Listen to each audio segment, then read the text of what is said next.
જૂનાગઢના ઘેડ પંથકમાં ભારે વરસાદને કારણે આવેલા પૂરે તબાહી મચાવી છે। ત્યારે વરસાદથી તારાજી થયા બાદ કૃષિમંત્રી રાઘવજી પટેલે ઘેડ પંથકની મુલાકાત લીધી હતી। તેમણે વંથલી અને માણાવદરના ગામડાઓની મુલાકાત લીધી હતી અને વરસાદથી થયેલા નુકસાનનો અંદાજ મેળવ્યો હતો। કૃષિમંત્રીએ ખેડૂતોને મળીને પરિસ્થિતિનો તાગ મેળવ્યો હતો। કૃષિમંત્રીની મુલાકાત સમયે ખેડૂતોએ નદીમાંથી આવતું કેમિકલયુક્ત પાણી બંધ કરાવવા માંગ કરી હતી। સાથે જ ઘાસચારાને લઈને સહાય ચૂકવવા પણ ખેડૂતોએ કૃષિમંત્રીને રજૂઆત કરી છે। કૃષિમંત્રીએ પણ ખેડૂતોના પ્રશ્નો સાંભળીને ખેડૂતોને સમસ્યાનો યોગ્ય ઉકેલ લાવવાનું આશ્વાસન આપ્યું હતું।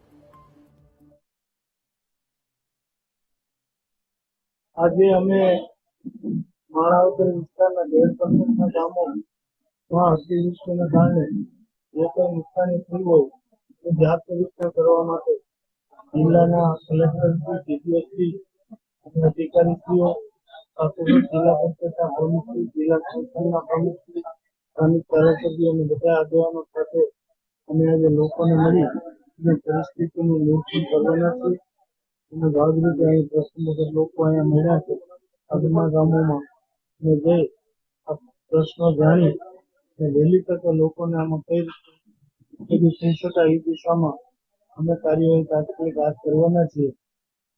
બપોર પછી જિલ્લાના વહીવટીતંત્ર સાથે મિટિંગ છે, એમાં જિલ્લા કક્ષાને લગતા પ્રશ્નો ચર્ચા થશે અને ઉકેલના દિશામાં રાજ્ય સરકારને લગતા પ્રશ્નો છે એને સરકારમાં વ્યવસ્થિતપણે ધારાસભ્યો સાથે રાખી એ પ્રશ્નો વહેલી તકે ઉકેલે એ દિશામાં કાયમી ધોરણે આ પ્રશ્નો નિકાલ થાય એ દિશામાં અમે